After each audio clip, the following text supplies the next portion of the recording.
Hey listeners, I'm excited to announce the For the Love of Winter podcast from Banff Sunshine Village, hosted by this week's guest, Kendra Scurfield.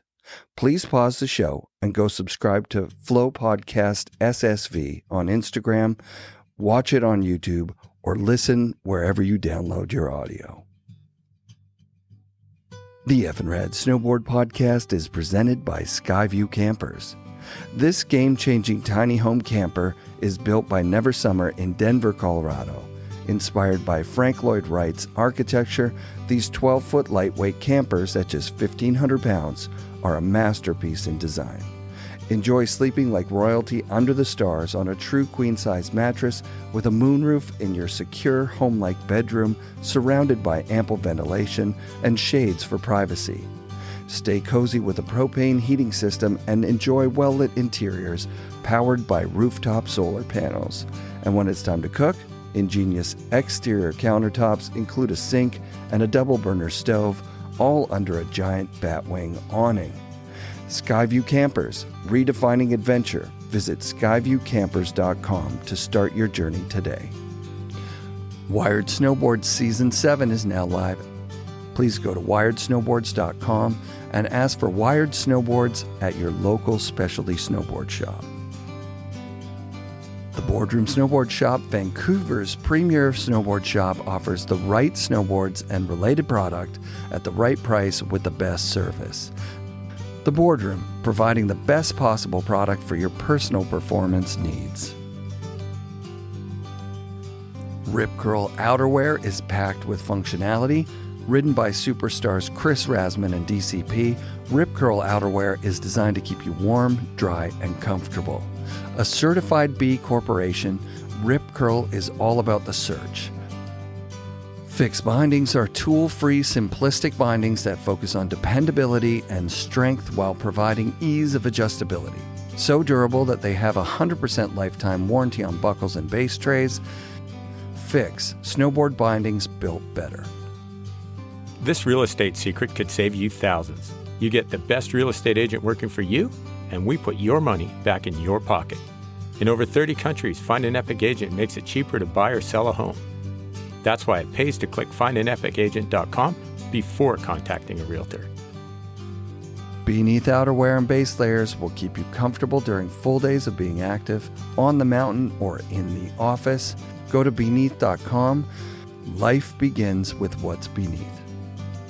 1910 is the collaborative works of Jamie Lynn and Scof, based on a longtime friendship, steeped in snowboarding and art culture. Get your 1910 goods at 1910.com. New Greens by Pure Prescriptions, the superfood greens drink sourced from North American farms. Go to newgreens.com and get their carefully crafted superfood drink for an on-the-go nutrient boost. The Pro Standard GoPro mounts and accessories feature an unmatched multi-functionality and attention to detail that enable you to get more creative with your GoPro while carrying less. Grouse Mountain has built its reputation as the place where Vancouver goes to snowboard by consistently supporting the snowboarding community for over 30 years. With this season's focus on mental wellness, FNRad is proud to partner with The Haven. Established in 1983, The Haven is a not-for-profit center for transformational learning on beautiful Gabriola Island. The Haven offers experientially based programs devoted to understanding ourselves and others and creating a life you want. For 10% off their Come Alive program, the introductory program I'm attending in October, and highly recommend, please enter code FNRAD10 at checkout. As a kid in Northern Ontario, scouring my surroundings for anything snowboarding, I found Wrap Film's Into the Snow Zone ski movie at a Bandito video rental place near my house. Into the Snow Zone had a huge Banff section that to me in Sudbury looked like the best place in the world to ride. Around that time, Ken Ock and the Calgary Snowboard Shop crew migrated to Whistler, building on their Banff-based legacy documented in videos and magazines. Those early days in Alberta were made possible in no small part due to the family of this week's guest, Kendra Scurfield. I first met Kendra as a contact for accommodation during Holy Bowling. I scored a room on hill at Sunshine Village Lodge through Kendra and was instantly indebted to her generosity. Kendra grew up at Sunshine Village, and her love for the snowboard community runs deep. An accomplished snowboarder herself, Kendra never lost sight of what it means to a snowboarder to have a resort that genuinely cares about their experience. So often the old guard harbors some resentment towards the snowboard community that was founded in the conflict brought on by a mass of skateboarding-oriented youths invading the slopes with attitude and recklessness. But that's just not how the Scurfields set up Sunshine. Working with Achenbach, Sunshine hosted the Worlds in 1986, attracting a ton of amazing competitors, including Craig. And Kendra grew up in the aftermath of Sunshine accepting snowboarding early, and she's built on that strong relationship, eventually becoming the director of marketing. And that's epic for everyone. There's a different feeling at Sunshine Village because Kendra is one of us. So when she decided to start up her own podcast for Sunshine Village, I jumped at the opportunity to set it up with her. So pause the show and go subscribe to For the Love of Winter, the Sunshine Village podcast, available wherever you download your audio and on YouTube in video format. And now enjoy this fun conversation with one of the most passionate mountain marketing directors ever, Kendra Scurfield. Perfect.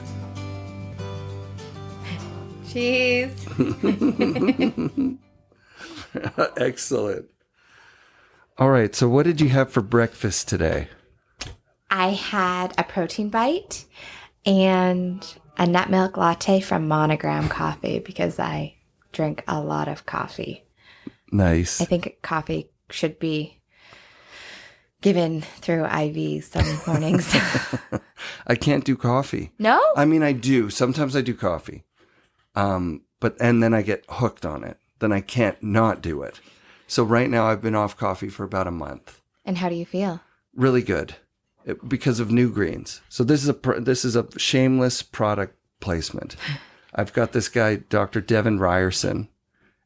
He's a old school snowboarder who came up with like Chris Roach and Tina Bassich out of the Grass Valley.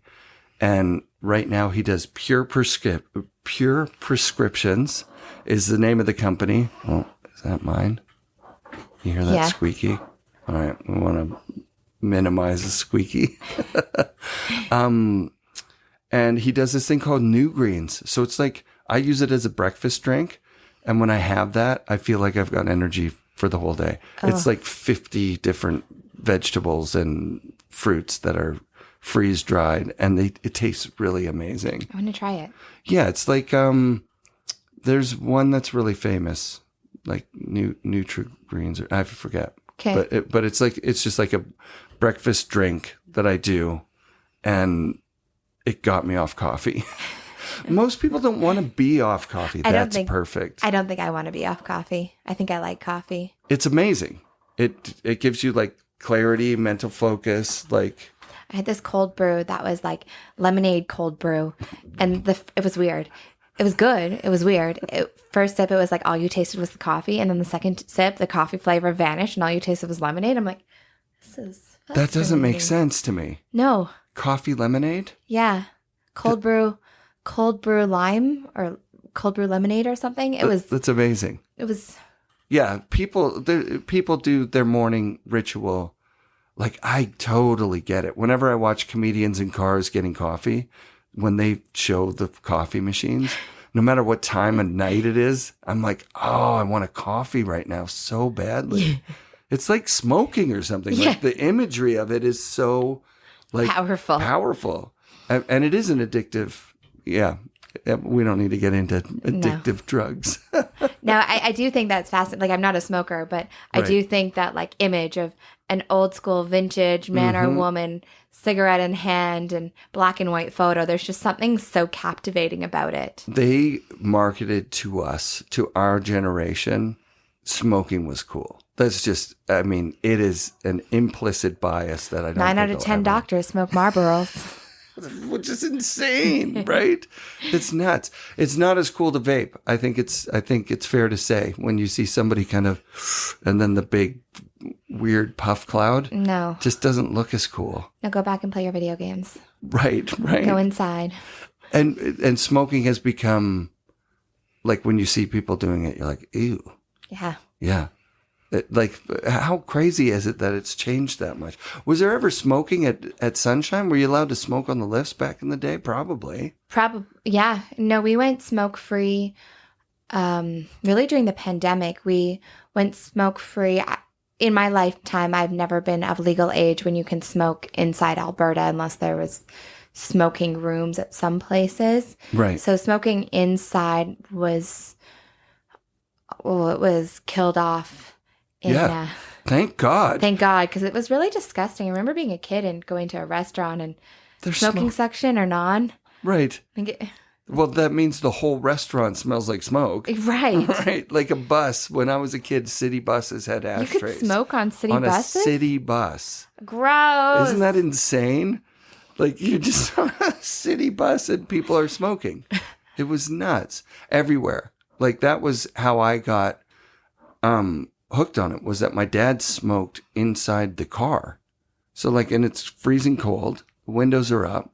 The whole family's just hotboxing cigarettes in a car. It was so bad. But luckily, I was able to just stop smoking. I tried to quit for a really long time. And then just all of a sudden, I just stopped, which is so nice. And I don't crave it anymore. I used to crave it a lot when I drank. And now it's not, and I don't drink very much, so that's good. But yeah, so that's, what an interesting conversation. What a way to start.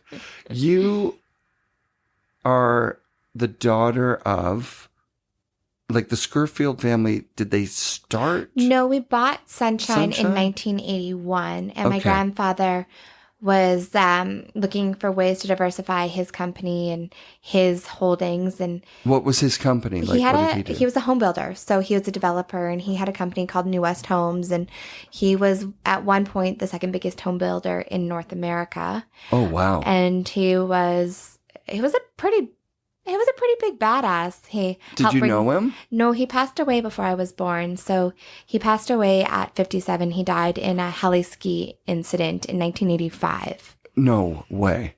Wow. What? That's incredible. That's nuts. Yeah. Sorry for your loss. I mean, that's very young. Very young. Very young. I think about it. I'm in my mid 30s, and by the time my parents were my age, both of them had lost a parent. And I think how lucky I am to still have both my mom and my dad. Yeah. Yeah. So at the time that your grandfather passes away, does your dad take over the business? So my dad was pretty young. He was like 28 when my grandfather passed away. And Sunshine was originally divided between the 7 siblings. He is the eldest of 7. And so he went and he kind of bought the company from his brothers and sisters, and he became the major shareholder of the company, and he's really developed it from a small family mountain to the world-class destination it is, and I'm really proud with what he's done. Yeah. I mean, I can't even imagine what was it like in the 80s? Like, what would have, before he developed it, what chairlifts were there? Before, when I was a kid, almost everything was old. So almost every lift has been replaced. Goat's Eye wasn't around. Wolverine wasn't around. There was still the Skio. We had the old gondola that was much slower and only a 6-pack. And he has really worked to modernize all the lifts. So he was instrumental in making high-speed lifts the commonplace here in Canada, also improving the guest experience, developing some terrain parks, creating new terrain for people to ride, and of course bringing big mountain skiing with Goat's Eye Express. So was he integral in the early adoption of snowboarding. He was. So actually, Sunshine was the first resort in Canada to allow snowboarders. And I believe it was 1985 that we first allowed them, or they started showing up. And I remember my dad told me a story once. He's like, yeah, kids came with these boards. And we're like, I don't know. Like, I think they can ride them.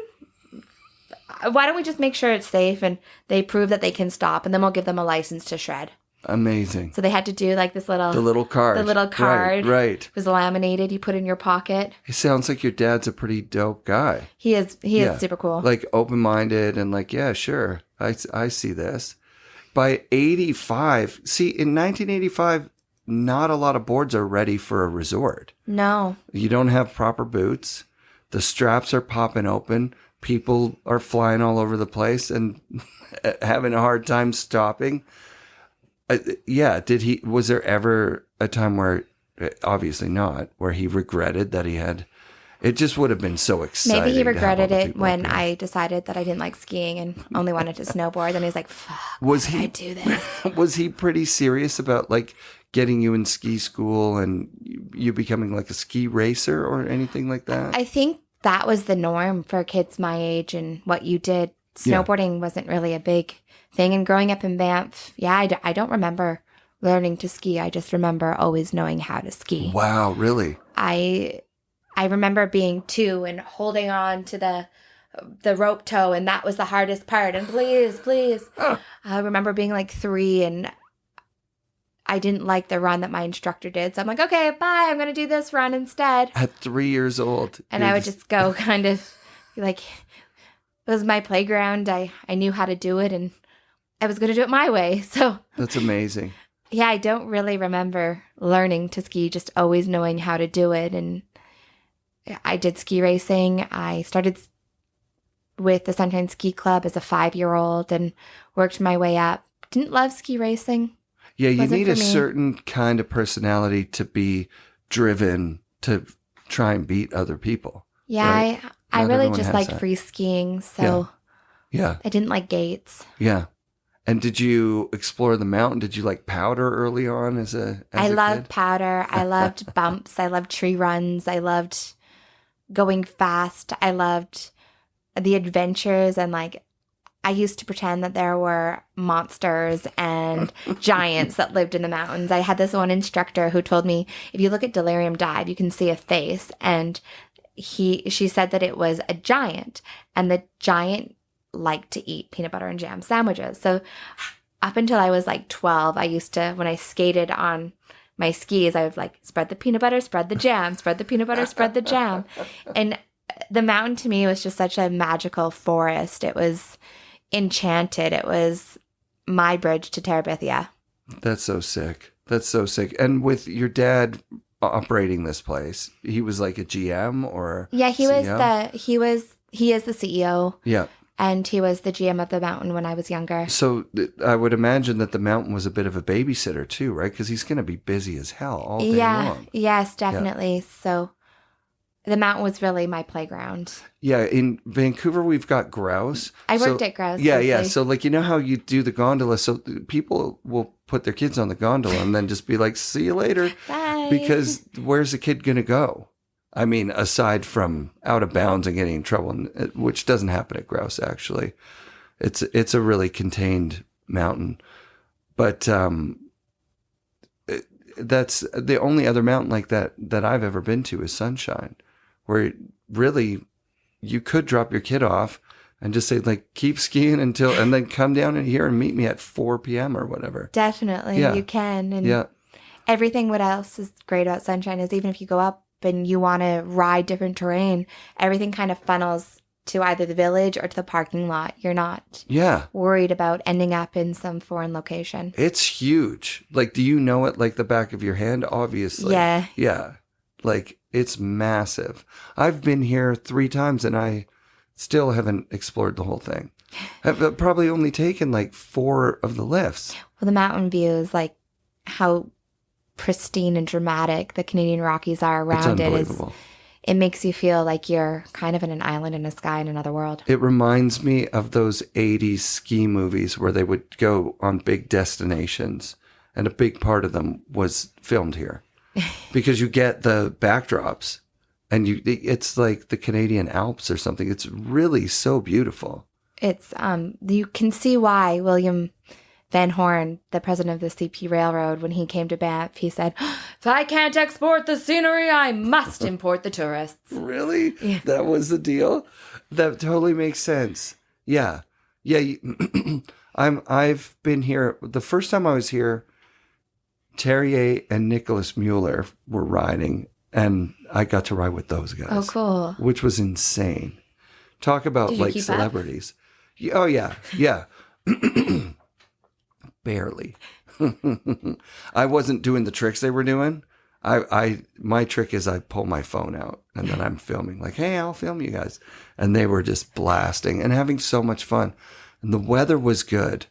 Every time I've been here, the weather's been good. I'm from like just fog, right? Like rain sometimes, fog, deep snow, but zero sun. Like for 3 months straight, no sun. And this place was just every time, like just perfect snow and good mountains. Yeah. So what a great place to grow up. At what point do you become a snowboarder? Like what's the first board you try? The first board I tried was an old Osen, and it was from our rental shop. So it was really technical and a great board. Probably rode more like a tank than what I... They were built in Canada, those. They're good boards. They were fine. Had clip-in bindings. And oh, step on. So, yeah. So you had clickers, or was it something with the... Maybe Rossies? No, it was with the pin? It had a pin in it. Yeah. I think they were the Osen ones. Oh, right. Osen had their own. Everybody had their own step-ins. Yeah. That was my first. And then my brother got a JP Walker Forum board. Wow. And then I kind of stole that and rode it. And then... Did that influence you? Like the Forum, JP Walker, like rails and like freestyle kind of imagery? Like having that, did you kind of... Yeah, I would say like Terdakitas definitely was an influence in showing that you could still be a girly girl. And well, she's not really that girly, but... Yeah, she was a badass. But she was also a girl. Like she was a chick. She was proud to be a chick. Totally. I think she kind of more so influenced... That's very cool.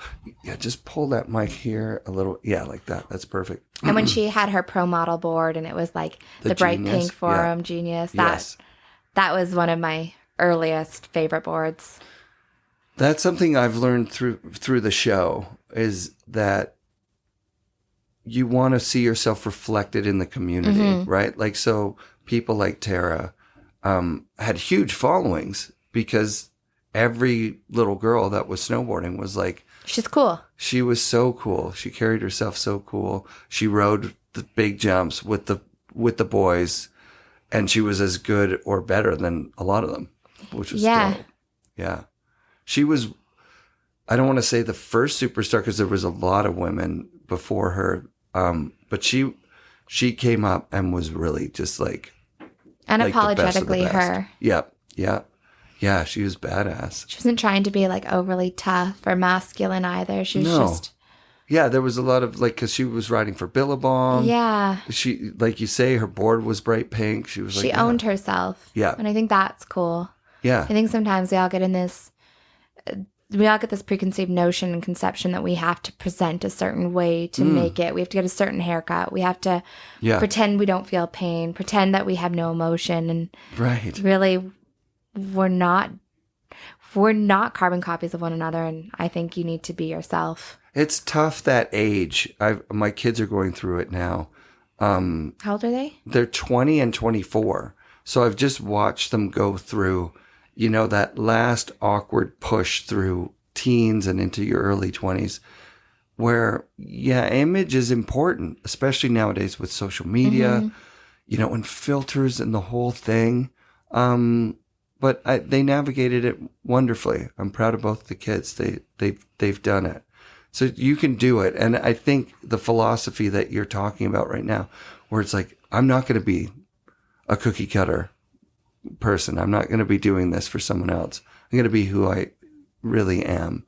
I can imagine you had that because you got to express yourself all those years on the mountain. Yeah. However you wanted. From when you're 3 years old going, nope, I'm going over here. Yeah. Yeah, that's cool. How did snowboarding, like guide you in that direction?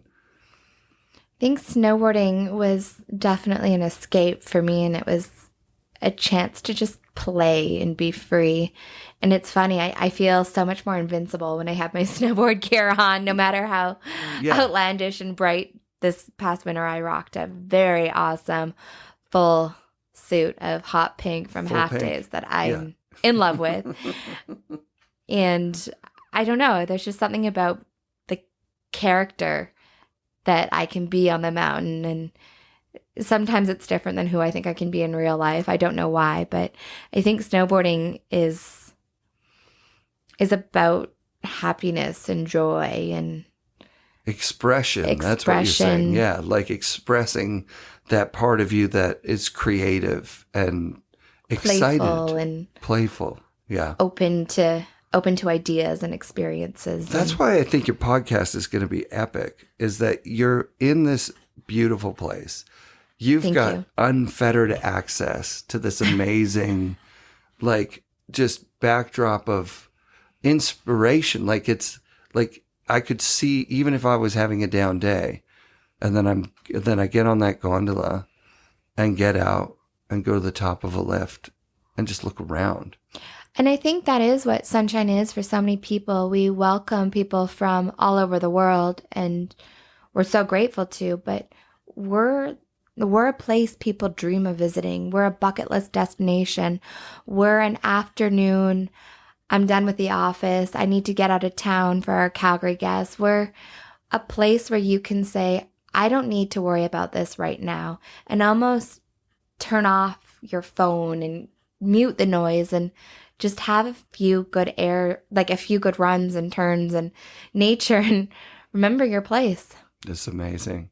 So how did that work for you? Like, if that's your baseline, how do you escape to, I guess you just get that refresh all the time. Yeah. And I go to a few of my favorite runs. Yeah. How often are you riding right now? Oh, I make sure that if I'm at the mountain, I try to do at least one run a day. And if I'm working up at the mountain, even if it's just taking the gondola up and doing the ski out.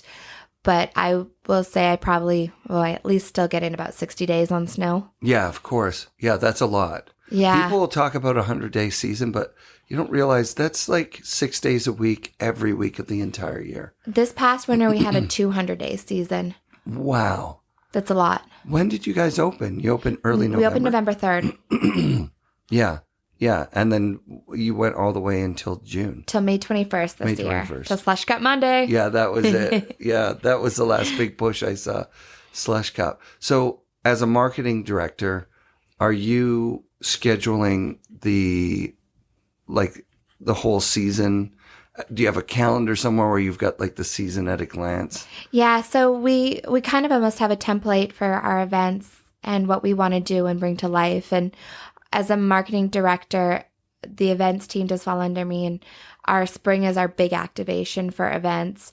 November, people want to hit the mountains. People want to get on snow. We all have this hunger and this insatiable appetite to get skiing as soon as possible. Totally. Even though I'm a snowboarder, I still say skiing. Yep. Yeah, most people do. Yeah. And then I find that come December, there's a Christmas rush, and we have this notion in our culture that it's the quintessential Christmas activity. You go skiing with your family, although the snow doesn't get really good until January, February, March. I would say at Sunshine, our best snow is typically February, March, April, and that's when we do the second push. And because our season is so long, we promote our spring season, which officially kicks off on the solstice, so March 21st, and then we'll have bands, events, food and beverage activations as we lead up to the excitement of our typically 3-day long Slush Cup end of season festival. Right. Slush Cup long weekend. Amazing. Yeah, that looked like so much fun. It's my favorite.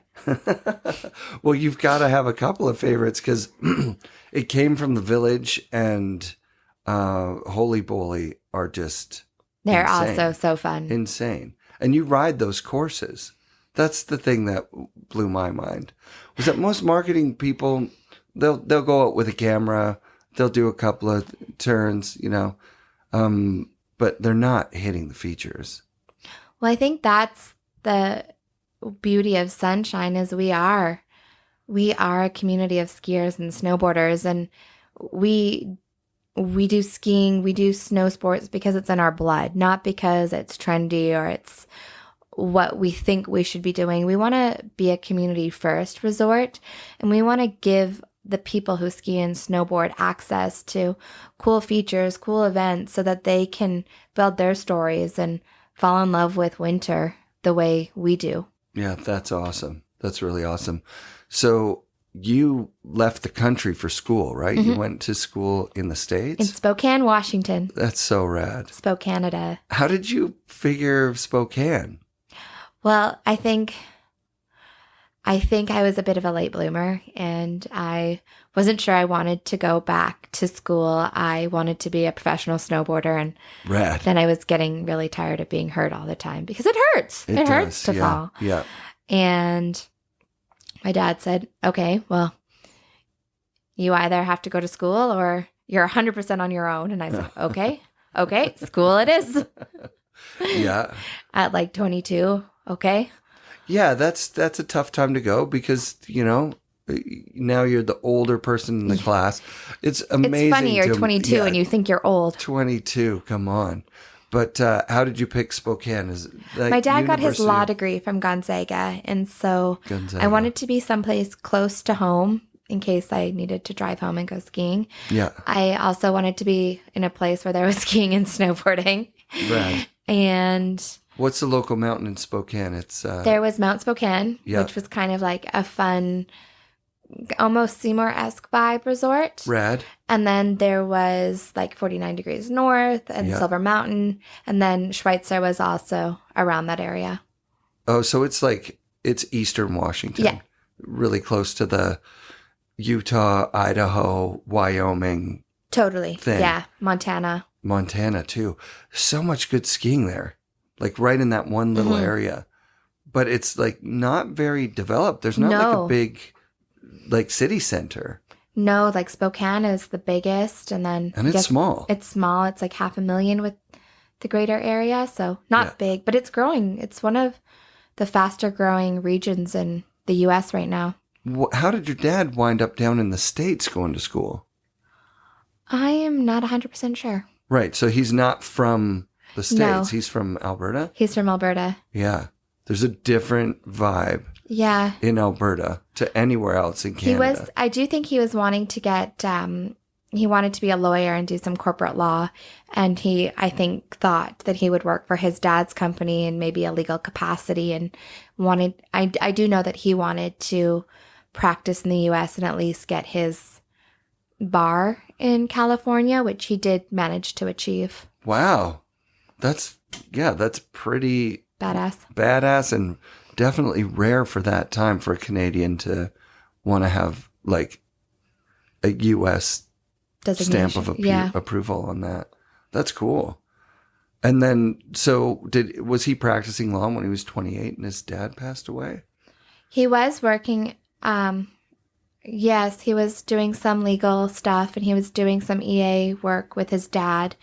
And then when the family bought Sunshine, he was the general manager and it was working in that capacity. It was really common for people of that vintage to get there wasn't an MBA really, so they were using their JDs to be almost their business training. That's insane.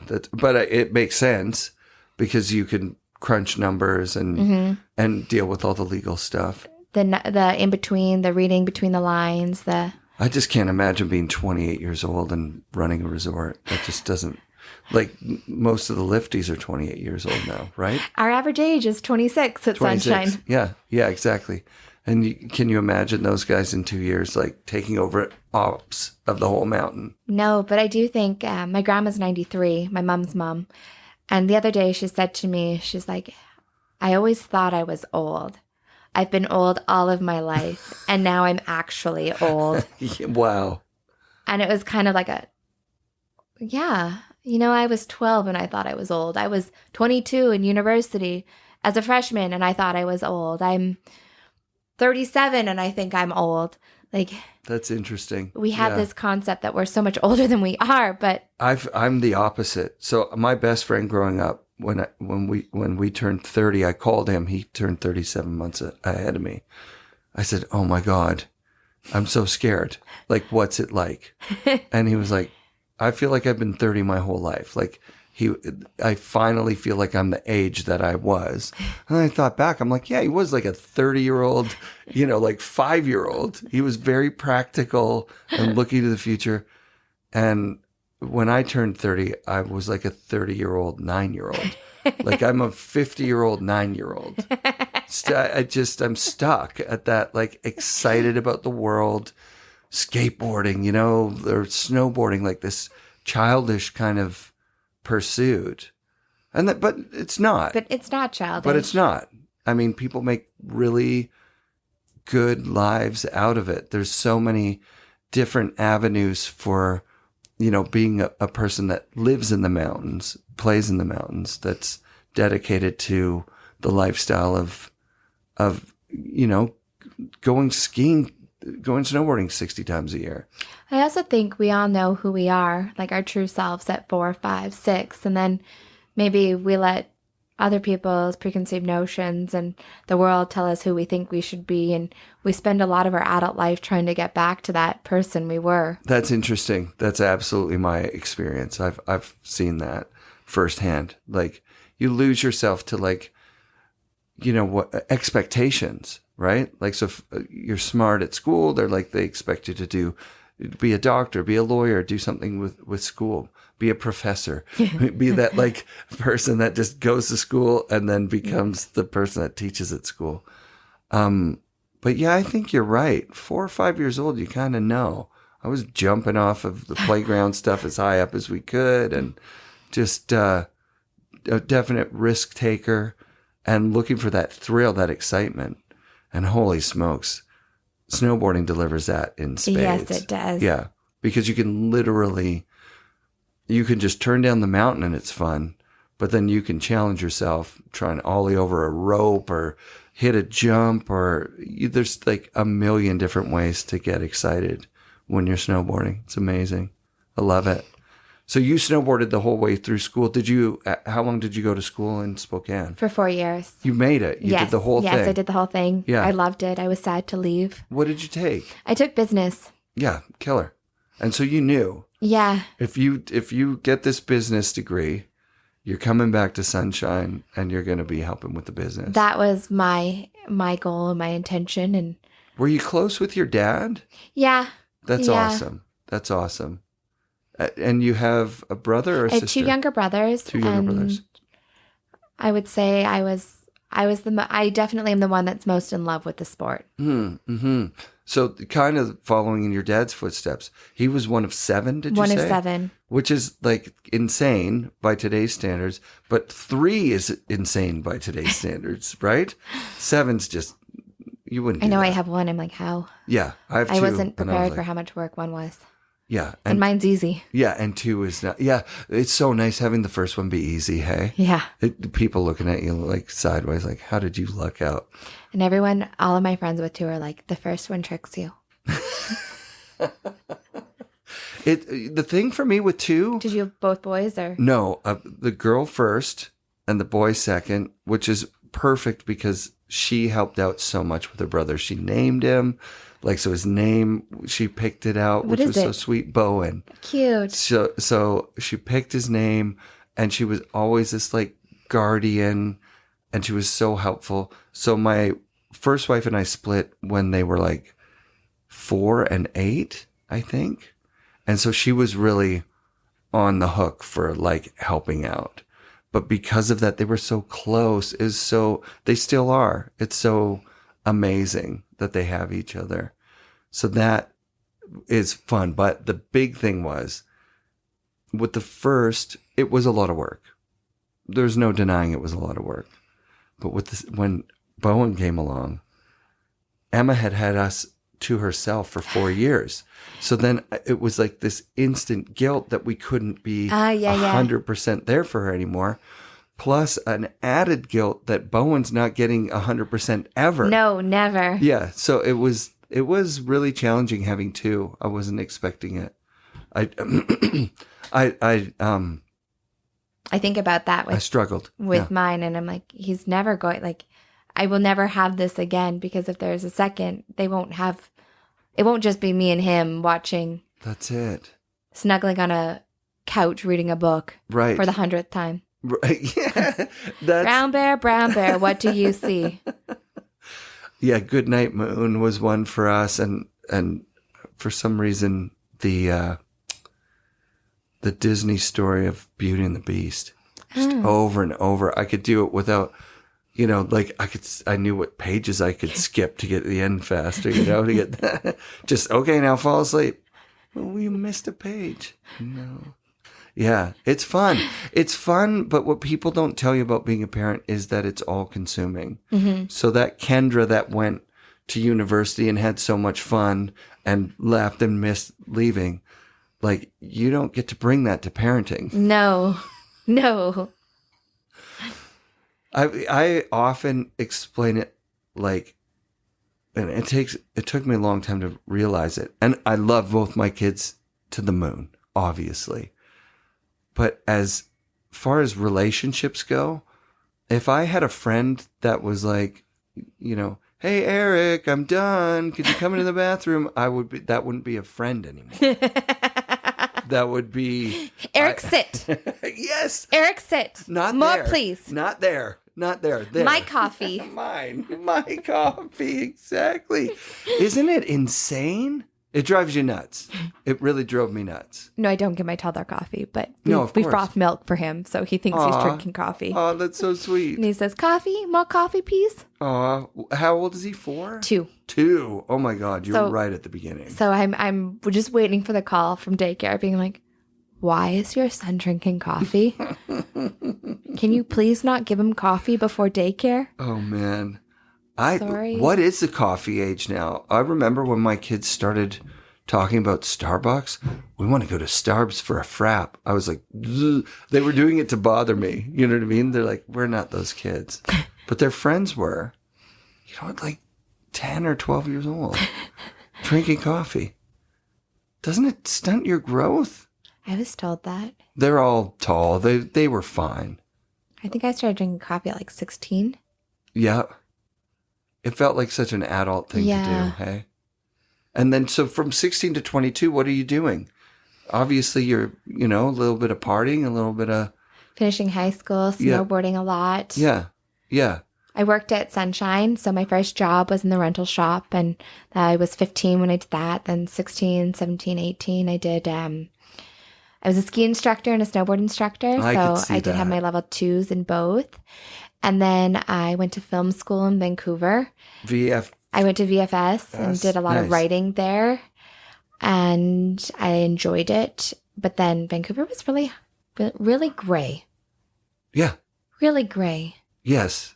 Especially if you're from Sunshine. Yeah, so I struggled with the misery of the gray. I could see it, because it's not just, I'm describing, 3 months of gray in the winter, but that can happen all summer too. It was, and I would say Vancouver is probably the nicest city in Canada for sure, without a question, when it's sunny. Yeah. There's all the beaches. There's so much cool stuff. It's getting busy. But they're building a lot of high rises. It's getting busy. The traffic is starting to... You know what it is? I'm getting old. I would have never complained about the traffic when I was a kid. Ever. I would say it was the most mellow. People drive there like, yeah, go ahead. Who cares? Yeah, go. Yeah, we're not in a rush. We're all West Coast vibes here. Yeah, totally. Yeah, Alberta, was it a bit of a culture shock going to like slower pace Vancouver? I think it was a bit of,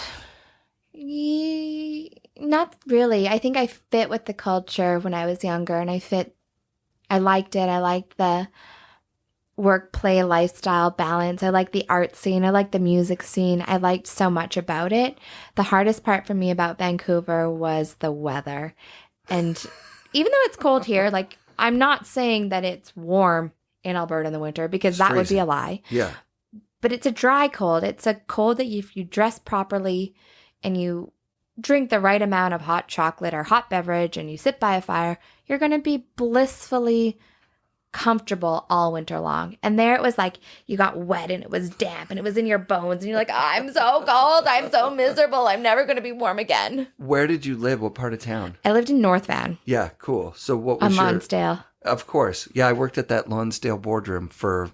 Oh, cool. I opened that up in 2000 with the owner, Murray Fraser, and worked there for 7 years. It was such a fun spot because if it was dumping, you could run up the mountain, literally do a lunch break at Grouse or at Cypress, and Seymour, same. You got these 3 mountains there. And they all had such different cultures. Totally different. Did you go to all 3 while you were there? Yes, mostly Grouse and Seymour, though. Cypress was a bit further away. Yeah. Did you have a car or were you? I did have a car. Yeah. Yeah. So, lucky In you. 1995, Oldsmobile Aurora. That's amazing. My parents were pretty embarrassed by it by the end.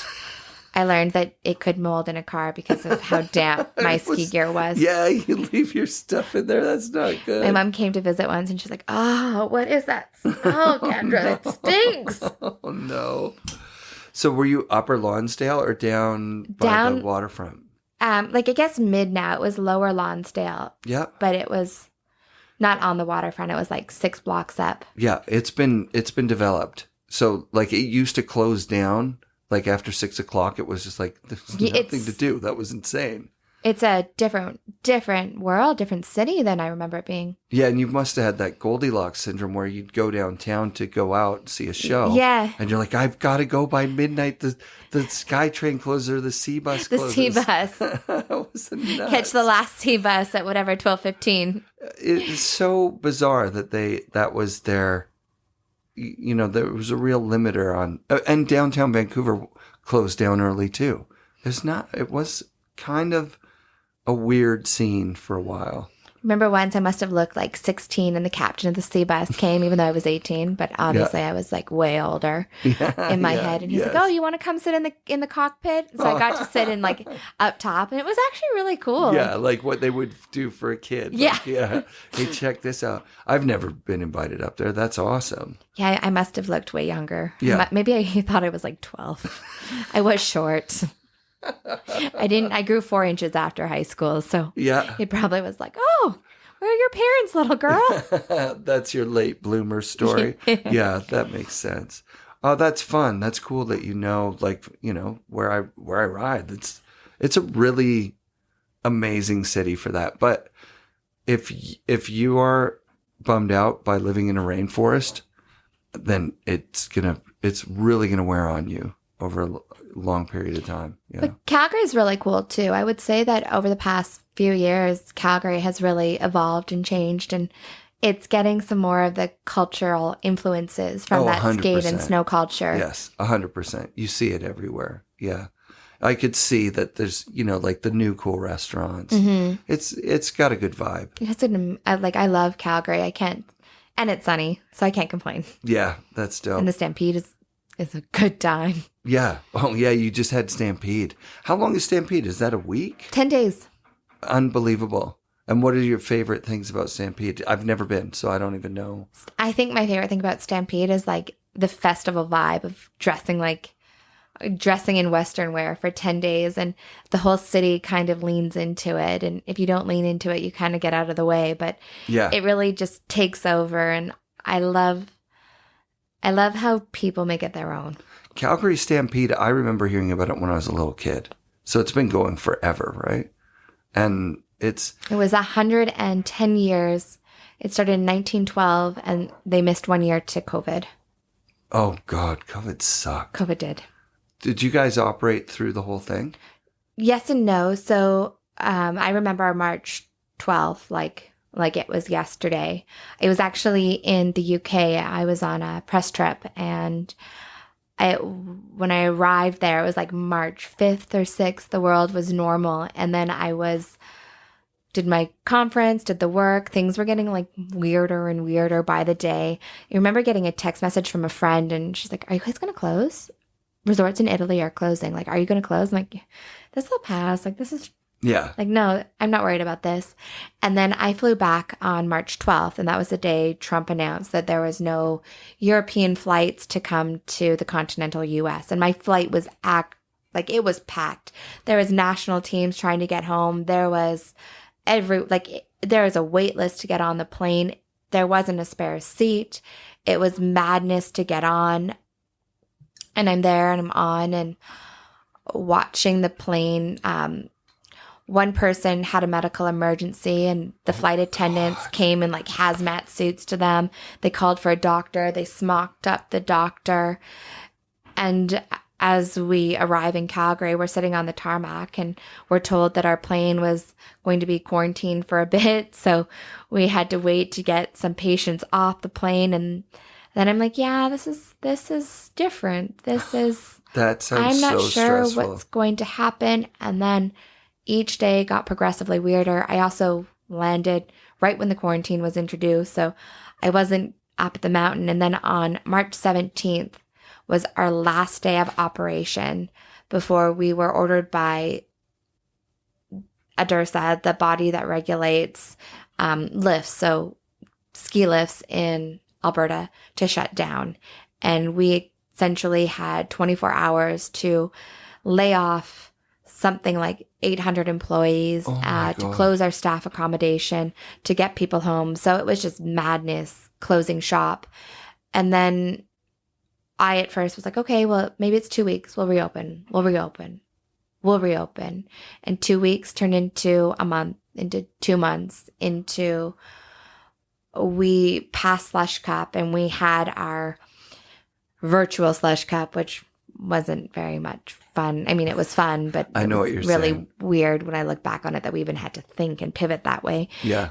And we kind of got to work, and our idea was our goal is to open and to stay open. So we scaled back everything. We had limited food and beverage. We had 0 events in the year. We demarketed.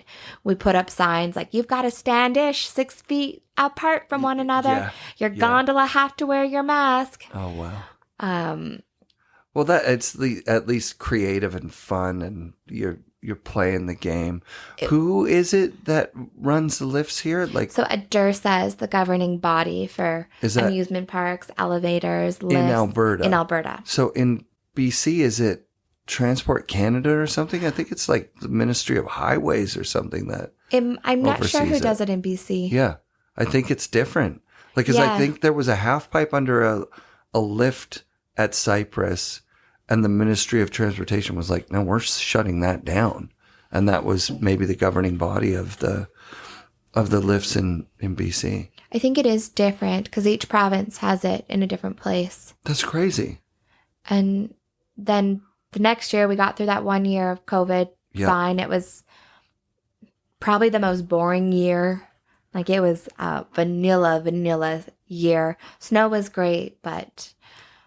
Yeah, so the gondola, you could probably only put 2 or 3 people. You could only put a household in. Yeah, if someone was in your bubble, then you could go up the gondola. But originally it wasn't even your bubble. Like, I remember going up once with my parents, and we're not supposed to go up together because we live in different households. Oh, wow. So it was kind of weird. So you never had any outbreaks or anything here, obviously, right? Of course, people had it. People got it, yeah. Nothing that we can attribute to. You had to close it down, and it was like, super spreader event or something. The mass migration of people to ski resorts that happened over the course of, like, because numbers just went through the roof. You couldn't go to a gym. You couldn't go anywhere. But the ski resorts were open, which was awesome. I wanted that, of course. But the lines in Vancouver became unmanageably insane. Our gondola line was challenging, but once you were up, it was fine. And so we didn't have increased visitation over the COVID year because we were so limited with our gondola. But once you were up, you could go places. And of course you were only allowed to ride the chairlift with your bubble. And we had bubble private lessons because we couldn't do group lessons. Wow. Only households could sit at a table. it was really an interesting exercise. What I found fascinating was the amount of letters and emails and phone calls we received from the general public thanking us for being open and saying how important it was for them and their mental health and their sanity, that there was even a place to recreate, and thank you for doing what we did. And that was pretty motivating for us and our team, because it wasn't easy it was not easy operating in doesn't sound easy. the confines of COVID. Sounds like the riding experience would have been pretty awesome though, because you've got the limited amount of people, and It was. that doesn't change the terrain. You've got all this amazing terrain. Yeah, that's the big thing that you notice at Sunshine. And then the following year was just as interesting, because we then had the vaccine. So we said, okay, what is the government doing? What will give you the best access? And we opted into the vaccine restriction program. Yeah. Or the vaccine exemption program, I believe it was called in Alberta. Yeah. And so obviously we required that people showed their vaccine status, and that brought out a whole other, a whole other. Yeah, I can imagine some angry people in the parking lot just being like, you can't keep me from going up here. And you go, well, we can. We don't want to. It's for the greatest good right now. Right. We don't want to. This isn't something we came up with. No. We're just following what the government's doing, which... Yeah, I mean, providing love it or the greatest hate it. amount of good for the greatest amount of people. Yeah, love it or hate it. It was big decisions. It was big decisions. That's a big deal. It was crazy. It was crazy. It was crazy. I'm so stoked that ski resorts navigated that space so well. I'm sure there were places where they just shut down. Yeah, we have friends that operate a resort in Ontario, and they say they were open for like 15 days in that first season, and their quote was, "We never spent so much money to lose so much money." Oh, yeah. We couldn't operate. We couldn't open. The Ontario government wasn't business friendly, and they really struggled. And I look at us, and we can't complain, because we were open. We were able to share our love of winter with our guests, and we were able to at least provide a piece of happiness in that time.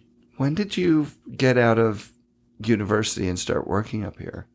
I started working... Well, you started working up here like when you were 15. Yeah. You worked all the way through until you went to school?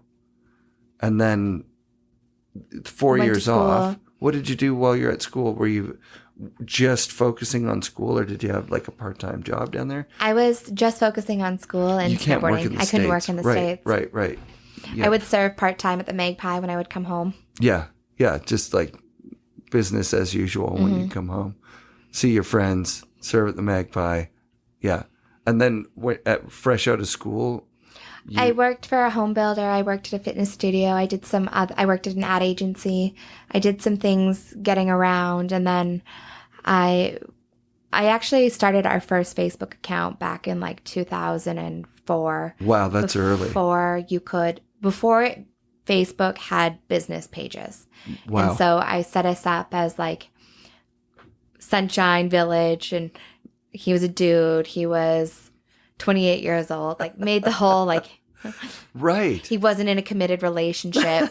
And like, I remember people being like, why are you doing this? Like, this is stupid.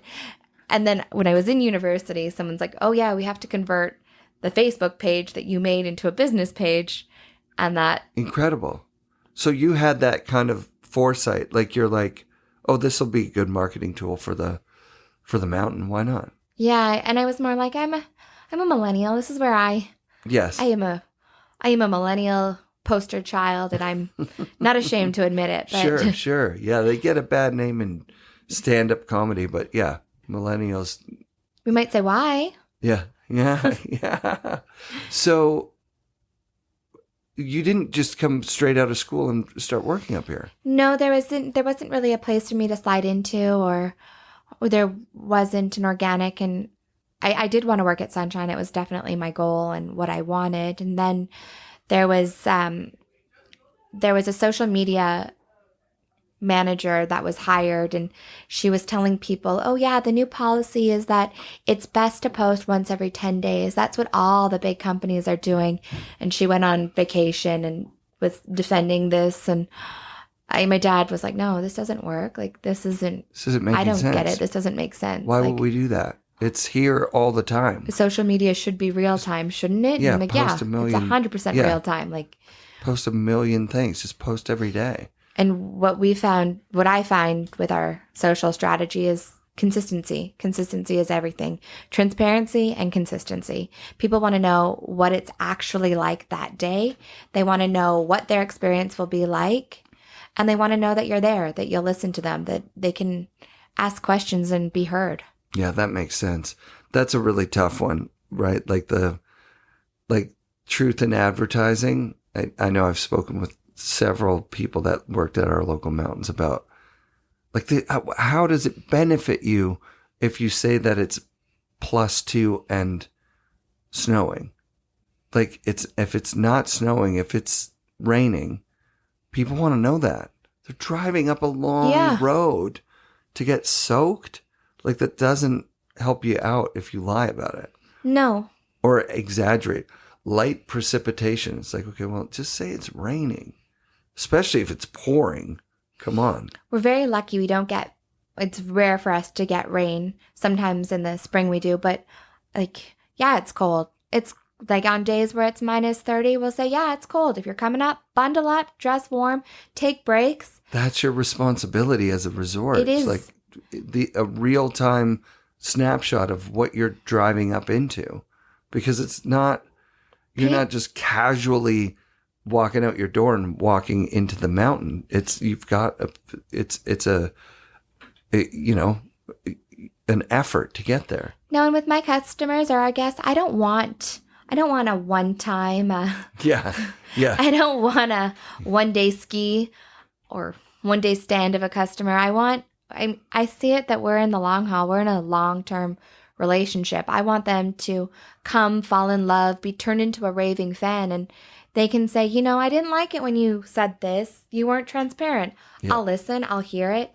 And I want to be able to implement their feedback so that they know that we value them and we can continually do better, because that's how you create lifelong skiers and snowboarders. Yeah, I can imagine, a person that's like, oh, you're doing all these holy bully posts. I got up there, I couldn't ride it. It's like, well, the public days are at the end. Mm-hmm. Like, and I could see that being a challenge, right? Like having an exclusive course on hill while you've got your paying customers that don't have access to it. Do you have to deal with that a little bit from time to time? I think Holy Bully is such a unique situation. We learned a ton the first time we hosted it, and it was it's a pro course. It is not a first time park riders course. That's true. It has different transitions. You need to be comfortable on your edges to be able to ride it. And I think it gives us a big learning opportunity to showcase what you can achieve in this sport or what you can aspire to. Yes. But it needs to be done in a very professional and understanding manner. When we opened up our public days the very first time, we put in no restrictions. You can just come and ride it. Right. And we had something like 12 code 6s in the first 20 minutes. Yeah, of course. And it was, okay, we need to control this. We need to say this is an advanced terrain park feature. We need to make helmets mandatory. We need to put a bit of fear into some of the public, because this is not... Yeah, don't bring your kid through here thinking that, oh, that looks nice and smooth and cool. Like, it's challenging. And then we did a limitation on the number. So with our public days, the hardest part has been controlling the numbers, but we've make our public guests register for it as well. Oh, and then wow. we've turned that into a fundraising effort for various causes. We've supported cancer research through it. We've supported Cousin Skate Club with hoping to raise funds for a skate park on the mini teeny native lands. And Sick. We're using it as ways that we can do good in our community and give back. Oh, that's really cool. Is that a philosophy that's built into the Sunshine program? Like, do you guys, have you always kind of invited groups up to get people out on the snow that might not be able to? We have. We definitely have done our best to try and engage and interact with people that might not have access. So we've worked with the Alex here in Calgary, and we've offered ski days to unhoused teenagers. And Wow. we've done various experiences where we try provide a bit of positivity and sunshine into those that might not have it. That's really cool. That's awesome. That's the shortcut to happiness I've found. Is like, if you want the cheat code to life, it's like work in the service of others. Like, give something you really care about to somebody that doesn't have access to it, as opposed to the other way around. Be humble. Yeah. Be human. Yeah. We're always, there's this marketing machine that tells us, if you get a bigger car, bigger house, better clothes, better You'll phone, be happy. That's going to lead to this happy place. And if you're in the pursuit of that, you lose yourself. it's nice to have a new phone for a couple of days, but then it's just a phone. Then you drop it. Now it's chipped, and now you're sad. You're not happy. This thing that was supposed to make you happy is bumming you out. I remember when we hosted the Alex group, and I was there, and I bought them lunch, and one kid starts asking for a box to pack up his sandwich. And I'm like, why? He's like, oh, well, then I can have dinner tonight too. And I'm like, no, just eat this now. I'll buy you one to take home. Like, just eat it. Yeah. And I ordered fries for the table. They took one Right. at a time. And I'm like, no, like, So help polite. yourself. Yeah, and they're please, like, guys. well, are you sure? And their chaperone for the day goes, they couldn't believe that was for them. They couldn't believe that somebody gave this to them. Aw. It actually broke my heart and made me cry, because Yeah. I would never think twice about grabbing a fistful of French fries from a table. Like, Yeah. oh, these are for sharing, right? Yeah, exactly. Oh, it's touching. And I think there's something transformative. And Steve LaRosiere, who does stoked.org, he's retired actually. So he built up stoked.org from nothing. And it might have even been at Sunshine that he had the moment that he came out, he visited his uncle, he went into the mountains. I think it was Whistler, but I think he's been out here too. Sure. And he was from New York City. And he's like, what the fuck is this? This is what I want, right? And then when he got home, he realized that if he could bring city kids that are maybe not in the best home life situation, just one day with a mentor out on the mountain, to be like, yeah, you know what? This is something to aspire to. If you like it out here, this is somewhere you can live. This is somewhere that it doesn't take much to get, out of your life situation and up into like something that's just completely removed totally from influences that could be really bad for you. The mountain doesn't judge. It doesn't care if you're rich, poor, black, white, straight, gay. It just cares that you respect it. Right. But then the barrier to entry, as we're all up here privileged, like paying for our lift tickets and having all our fun and being brought up in families where that was a, family tradition to go on Christmas Day, the whole family goes up. We forget that when we're looking around, we're not seeing a lot of inclusion. No, we're not. And it is something that we are working hard on. And at Sunshine, we're really focused on protecting some of our lower barrier entry products. So yes, costs of running a resort are skyrocketing. Inflation is skyrocketing. There are these challenges, but we are committed to keeping our family pass that is inclusive to however big a family is. Cool. So the price will be 2 adults and however many children they have. Wow, really? Yeah. So if you have 7 children, you can all come ski on it, because it's about the You're family. never going to make it up here anyways. You've got 7 kids.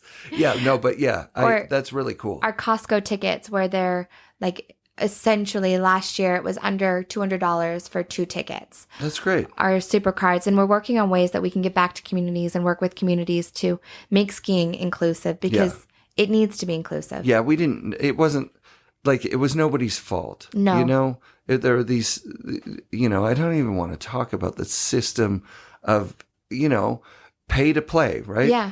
But it's been evolving over our lifetime, right? Like when I was a kid and we went to Disneyland, it was just Disneyland. And now there's like different, like a caste system of like, if you're rich, then you hop the line. You go first. If you are poor, you don't even go. It's so expensive. But like, that's happening kind of everywhere. And from an economic standpoint, snowboarding's been very instrumental in reaching some of the less represented audiences, because on average, a snowboard setup costs less than a true ski setup. Yep. You can get it secondhand. It'll still work great. It follows that skate culture, and snowboarding has seen bigger pickup in the Latino communities. And that's pretty cool to see that more people are getting through. That's right. Or entering the sport as snowboarders. Yeah, I like that a lot. Yeah, when I became a snowboarder and started going to resorts, so it would have been about 14, 15, at zero etiquette. Like I'm coming from skateboarding, so entitled. Like, we're going to ride on your lift shack. You know what I mean? And people couldn't tell us, like, hey, don't do that. That's dangerous. You're going to break something on you or on the building. Like, we don't want that. We were belligerent, like, by design. It was kind of this thing. But, and also, like, in the parking lot, like, hey, can I clip your ticket off your jacket? Like, that must have presented a pretty big challenge to the status quo of like family passes, paying for tickets, lift line etiquette. I can remember going to a resort and we just went to the front of the line. We're like, this is bullshit that we paid for our tickets, which we hadn't. And we're like butting in front of the line. It was insane. We were just so nuts. But I think what I'm talking about here is that those are some of the challenges of integrating, a whole other demographic into, eventually we became, more functional stewards. Members of. Well, there was a point where I really was like, this place snowboarders weren't doing themselves any favors for a while. We're not doing ourselves any favors. We don't want to get banned. And also, I want to pay this place to continue to operate. Like, if I'm going to spend my money on something, I want it to be a resort that caters to the type of riding that we're doing. And, I want to respect and thank the operators. And it's only been in the last couple of years that it's been Ski Patrol has been added into that for me. I had no idea they were mobile, emergency room nurses and doctors, like they're medical staff that are dealing with like broken arms and legs in the mountains. Like, it's nuts. Mad respect for Ski Patrol. But I think that only comes with age. You know what I mean?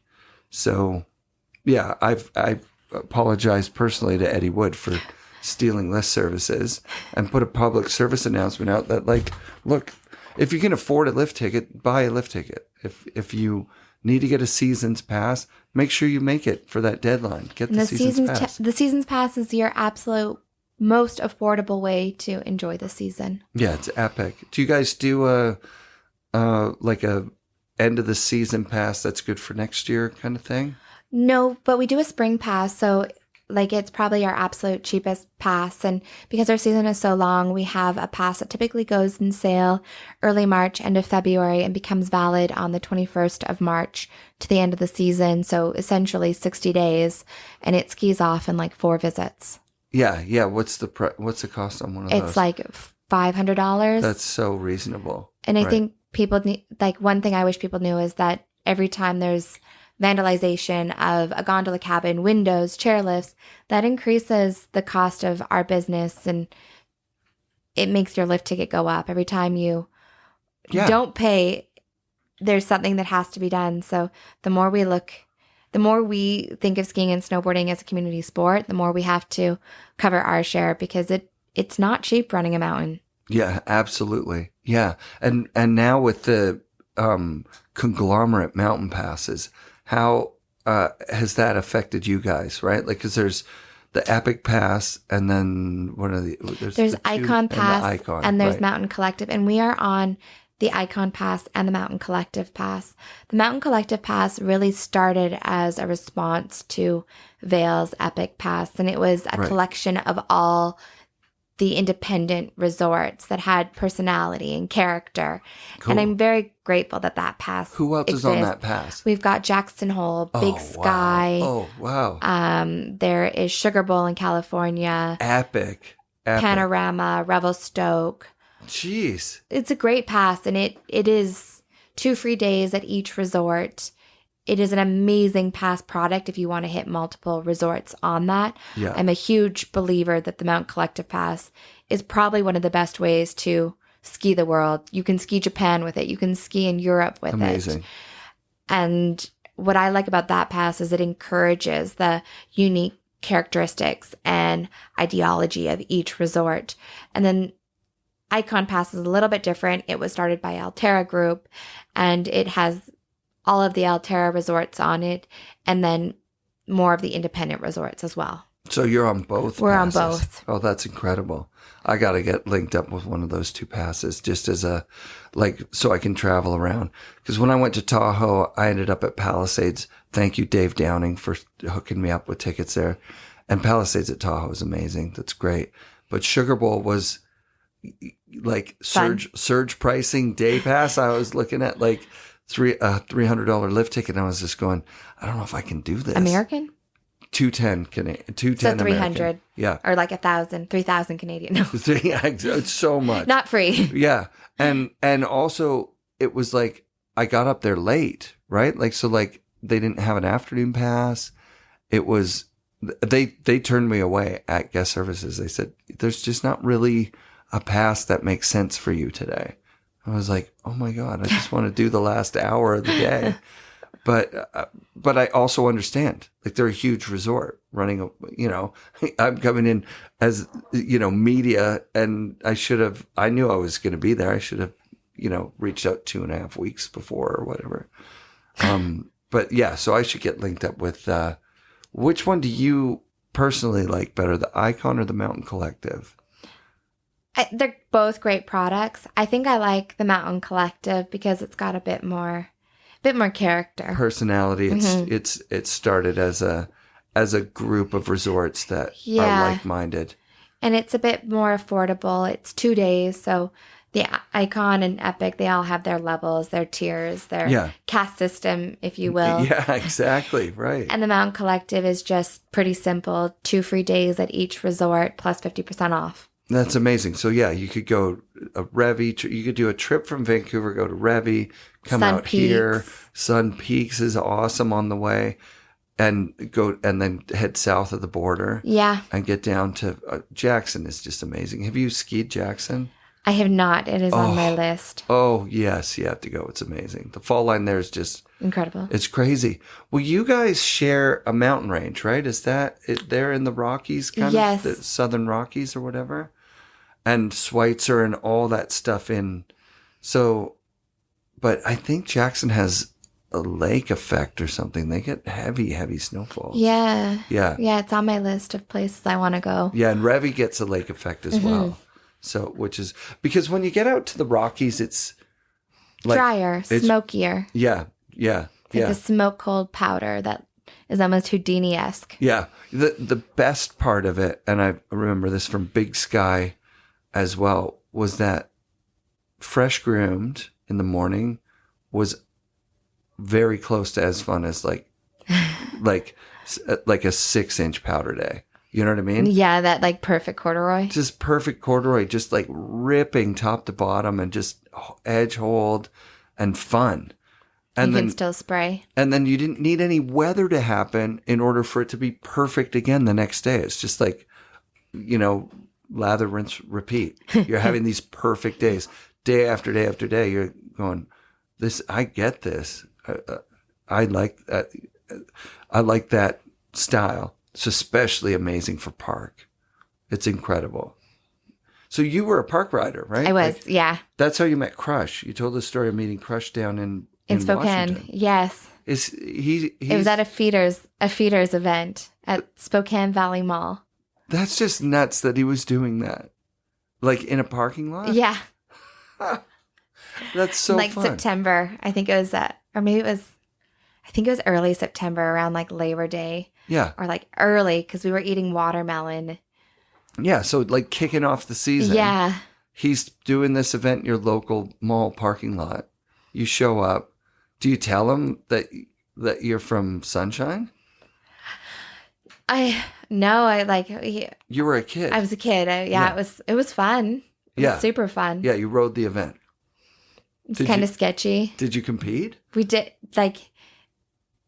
he didn't really have girls or guys. It was just the feeders, and the best rider would go. But Jaeger Bailey won that event, and cool. He was an incredible rider. Yeah, totally.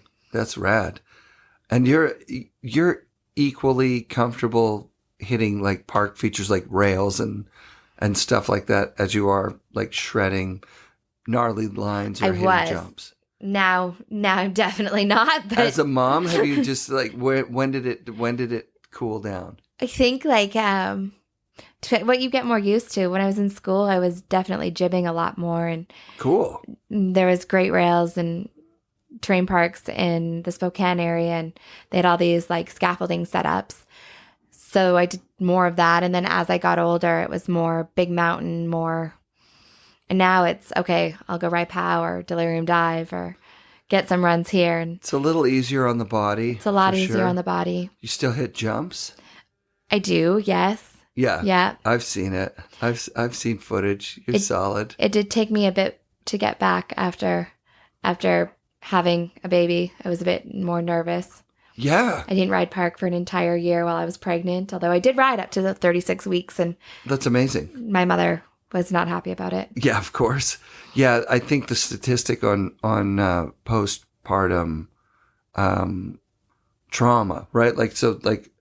I think it's 80%. 80% of women report that their birth experience was traumatic. Oh, wow. Which is, it shouldn't be. No. It wasn't before it was medicalized, but now that it's more, you're more likely to be in a hospital. You're more likely to be, attended to with interventions.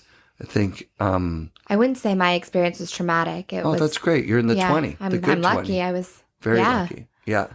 But it was definitely harder getting your balance back, and kind of the changes to your body, and just your intuition with your body was very different. I noticed more so change getting back into the sport after, and I was more cautious. I didn't want to get hurt. I was more afraid to hit things. You talk about that, passion for people that get addicted to these sports. I don't want to use addicted. It has a negative connotation. That become infatuated. Yes, exactly. Become obsessed with these things, and that push for progression.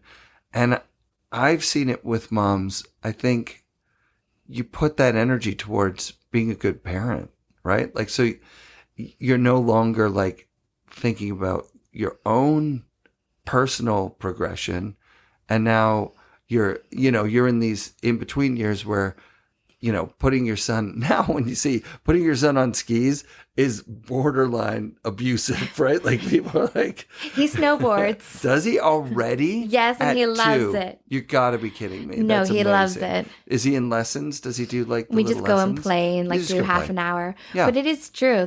Your wants and dreams are almost become Palestine in comparison to what you want to inspire this little child, and you want to put your energy into ensuring that they grow up to be a good, kind human being. Yes. I don't care if he's the smartest, the best, the richest, the poorest. I just want him to be kind and a good human. Yeah.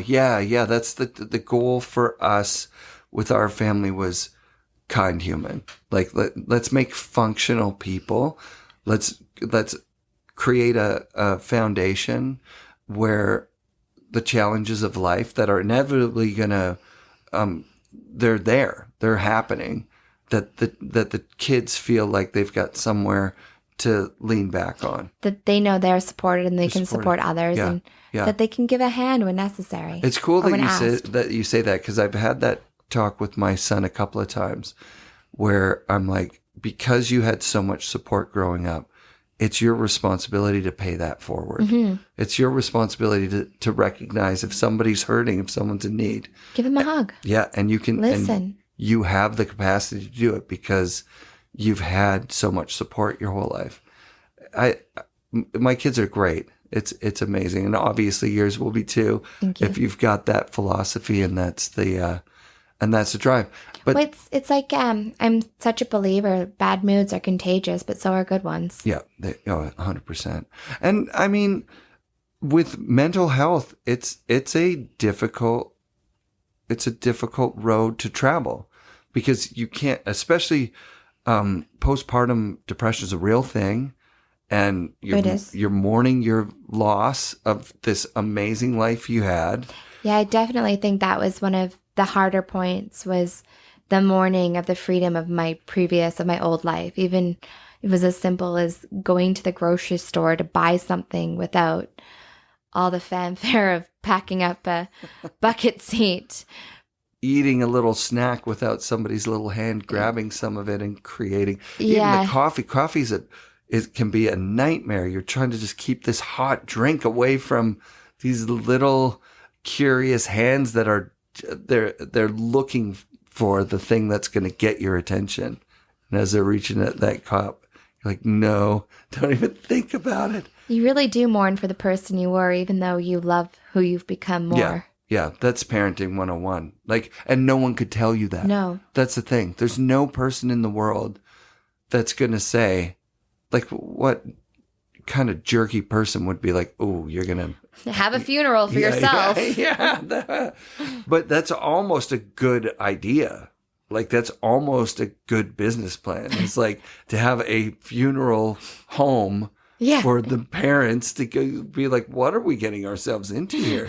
Be like, yeah, but it's like we have this whole organization that does bachelorette and bachelor parties because your life is going to change. Yeah, right. But there is no mumchlet or party. Datchler party. Datchler party. Datchler works. Mumchlet doesn't. Mumchlet party.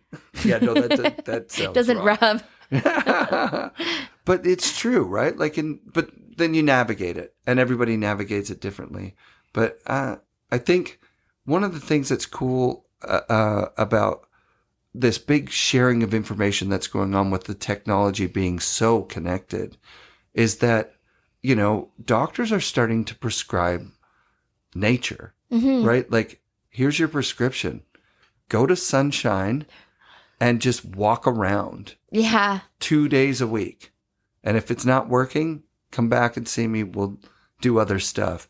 But before we're doing chemical interventions, before we're doing big, heavy, heady, therapy and life-changing strategies, we as humans, we're animals, we're creatures. We are herd animals. We need to be with people who see us, and we need to be seen, and we need to be outside. We need to see the air, smell the fresh air. We need to see the sun. We need to see the mountains, plant our feet firmly on ground. And I think that's how we feel alive. Yeah. Top of Standish. Is that where the sunshine sun is? With the monarch in the background. It really does not matter who's up there. Age, demographic, part of the world they're from. There is a sense of shared joy when you're around that sign. Not to get in, this is not a religious podcast. I am not a religious person. Yeah, me neither. But I do remember earlier this winter, I was at the top of Standish, and this older gentleman looks at me and he goes, I was born an atheist, but God, does a place like this make you believe in God? Oh, yeah.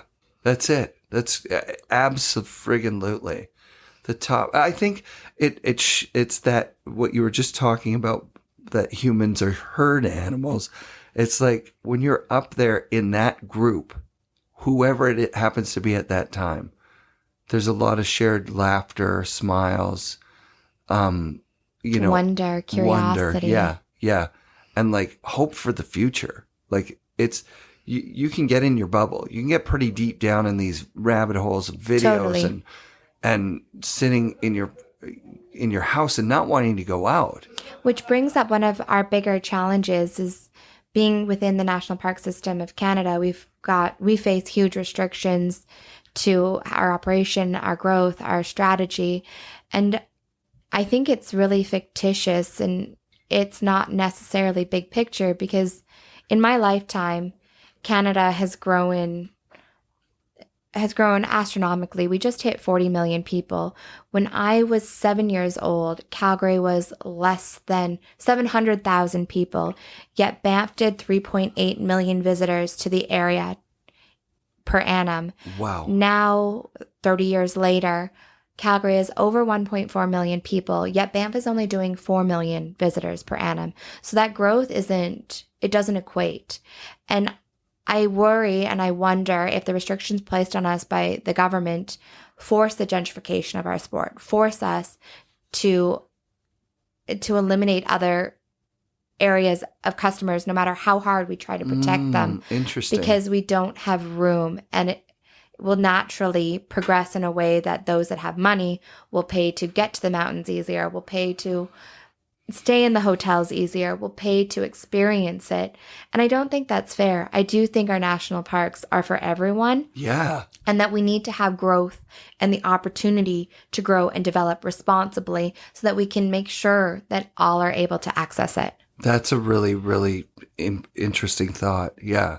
Especially those numbers are kind of scary, right? I know in children's sports, soccer, baseball, basketball, hockey, the registration numbers are way down because kids are on their phones. Latchkey kids are more common. And it's tough for parents to get out there. These are expensive sports, and you can kind of only pick one. And you can't deny the benefit sport has on a child. No, Think back to your life. Most of my foundational memories occurred before I was 12. Yeah. Yep. And they're painted in Technicolor, forever ingrained in my memory. And they are the foundation of who I am as an adult. And I want, children need to be children. They need to play with other children. They need to run. They need to ski. They need to breathe mountain air, in my opinion. Oh, 100%. They need to see natural places so they can see what they're responsible to protect. Right? That's why I care about the environment, because I ski and snowboard. Right. If I didn't, I don't know if I would be as environmentally cautious. Yeah, I agree with you totally. Growing up in a time where it was like normal to just run around outside, right? Like go in a forest and run around and see the elk, climb a tree, do a thing. Like we're getting more regimented with our kids, where it's like they're in school, then they're in an after school program, and we're trying to keep them from going the video game route, because video games are so good at catering to their innate needs. And their innate needs are to develop a skill that they feel they're getting better at. They can see like, hey, I'm going up a level. Hey, I just got another level. That's like a really, that creates obsession with like, yeah, let's do that. Community of friends. And now that video games are online, they're talking with their cousins, their buddies, people from all around the world. They've got a community of friends. And the freedom to do whatever you want. So they can put on a rabbit skin. They can be a monster or a boy or a girl or whatever kind of character they want to be in these video games. Video games cater to their needs perfectly. And then we try and get them into... And they're also behaved and quiet while playing video games. Isn't that crazy? Right. Yeah. Right. Because they're really content. But the same thing could be said about outdoor play. Ew, totally. And I never played video games, really. Like, I think I have really bad... I get vertigo and I get motion sickness really badly. And so, like, even playing James Bond... What was it? License to Kill? That game that was big. Yeah. It was like awesome. I would get dizzy playing it. So I've never. Yeah, because it's the movement is crazy. Right. And I can't do it. Like I can't do any of it. I get sick. So I've never really understood or played with it. And plus, you had access to such great outdoor stuff, like unbelievable terrain. But my brothers played video games and do, and Interesting. I never thought about that the video game does give you all this validation of who you are, You and can't it gives you a throw network. And the baby out with the bathwater Yeah. with video games. It's actually but how do you take that virtual world and marry it into the real world? Because I do think sports allows you to marry in beautifully. Sports is great. Sports is a good one. I remember my son was being fairly aggressive. He was having a lot of like lashing out. And it was mostly around transitioning out of playing video games. Right? Like it was like, okay, you've got like 15 more minutes. And he'd be like, but I'm trying to beat this thing, you know? He was frustrated. He was super frustrated. And so like, and then I'm like, don't you throw that remote or there's no video games tomorrow, which would make him just more frustrated.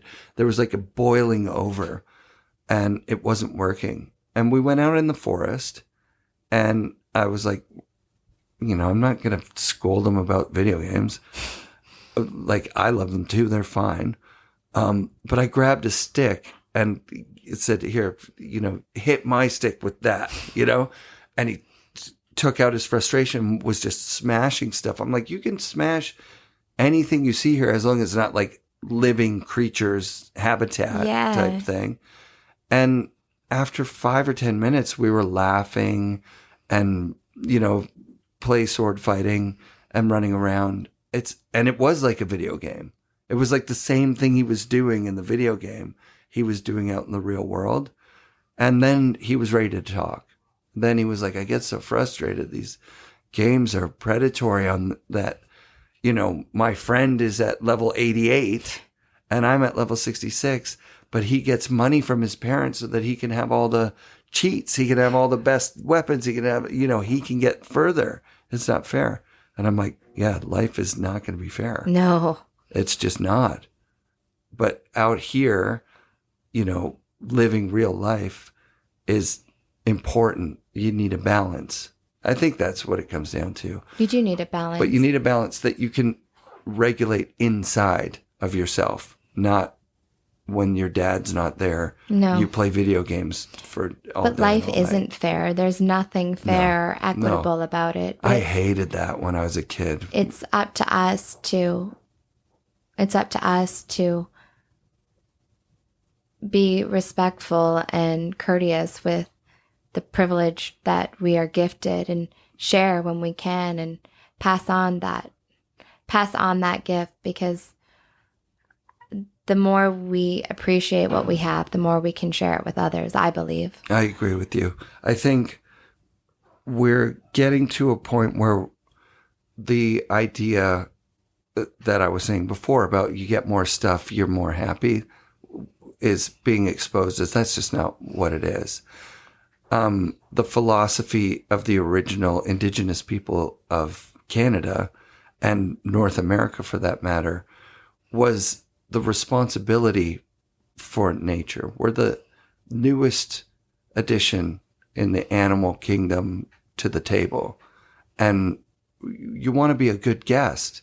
You want to be respectful and have manners and really appreciate what's put on the table. As opposed to being greedy and grabbing everything and being like, this is mine. I'm taking this for me. And there's enough for everyone. There's enough for everyone. And we're seeing land just like there's always acknowledgements powder that you'll find. Yes. Yeah, exactly. Which is, yeah, I mean, you could see the gimme in the powder day, the people that are stacking up that feel like, hey, I got to the parking lot 2.5 hours ago. There's enough for everyone. But there is enough as for long as you know where to look. Yeah, exactly.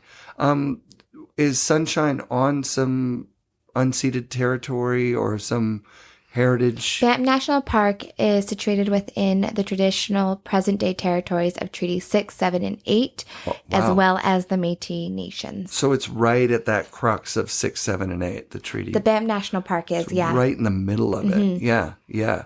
And so have you guys moved more in the direction of, you know, acknowledging treaty rights and all that kind of stuff? Like, we are working on it. We recognize the Treaty 6, 7, and 8 as well as the Métis people. We have a sign that is displayed when you enter our parking lot. Yeah. And we'll do various things, as well as we are working with some of the local tribes on ways that we can respectfully share their culture. And invite them to their traditional territories. Yeah. I think seeing that is really this summer awesome. we'll have Indigenous dancers up again, and we'll have them come and present some of their cultural regalia with us. Celebrations and their traditions. It's cool. I feel it's moving in the right direction finally. Not that I didn't notice it before because it was so under this, bulldozing system that we grew up in, right? Like the public school system is just churning out people that are like, uneducated in the ways of what happened. But now it's with this information sharing, it's coming out. We need to share information. Yeah. That's the only way we get smarter as a culture. Yeah. Yeah. It sounds like you guys are having, integration with the community. I love it. And I'm so not a believer in hoarding knowledge. Right. Hoarding knowledge doesn't make you smarter. No. It makes you weaker because it shows that you're incapable of trust. I think anyone in a leadership position, anyone who has a voice or can use their voice, if they know something, share it. Yeah. The more you share it, the more you work to teach others and give them the tools to lift themselves up, the better, the more successful you'll be and all those around you. Yeah. There's power in friendly competition. Yeah, totally. And then that idea of responsibility versus rights. I mean, you grew up in it, right? I'm sure that your family looking at the responsibility of Sunshine is like, you're not building giant condos everywhere. You're not putting up billboards for, we don't want consumer goods, right? My grandfather with New West, he was quoted and he was famous for saying, "My purpose is to serve community. Everything else will follow through." And after he died, my grandmother committed. It was financial struggles in Alberta. There was the new economic policy. People were walking away from mortgages. And he had promised $10 million to the University of Calgary for a business school. And she followed through with it despite the restraints on her financial position. And she would say, "Kendra, you honor your commitments and you focus on building and giving back to community when you can." That's amazing. And I think we all need to get out of this mindset that resources aren't limited. Scarcity is a myth. Yes, of course, there is some version of scarcity, but all of us have enough of what we need. And the more we work together, the more resources we'll have, the more we can do, the more good we can inspire. And it would be really focused on how can we grow the pie? How can we grow more skiers and snowboarders? How can we share our love and bring people to the mountain as opposed to fighting over who gets what scan? Right. Wow. See, that I love that. You're very passionate about it. Yeah. It comes out. Thank you. I think I'm excited that we're working together to get you too. As a podcaster, because I think your voice is great. And I think that you're going to share with the world, the talent and the people that are coming to Sunshine and the experience that they're having to just exactly what you're talking about. By sharing it, the people that listen are going to be like, I want to be a part of this. This is really fun. Thanks, Eric. I'm really excited to work with you and to bring For the Love of Winter to life. I think that everyone does have their own story and everyone deserves to be seen. And we're very lucky that people of all walks of life, artists, musicians, Olympic level athletes, to bankers and business tycoons, to professional ski bums, find their home away from home on the slopes. Yeah, and we're hearing their voices is going to be fun. I think the mountains change you and make them better. That's the tagline. Amazing. All right, we just did an hour and 40 minutes. Oh, wow. FNRad shoutouts this week to Kendra Scurfield, her family, and the entire Sunshine Village crew. Extra special thanks to Carter, whose tech-savvy ways helped make the For the Love of Winter podcast possible. Kendra has so many special guests lined up for you, so be sure and subscribe to get episodes directly into your feed. The FNRad Snowboard Podcast is presented by Skyview Campers and produced at FNRad Studios in Vancouver, BC.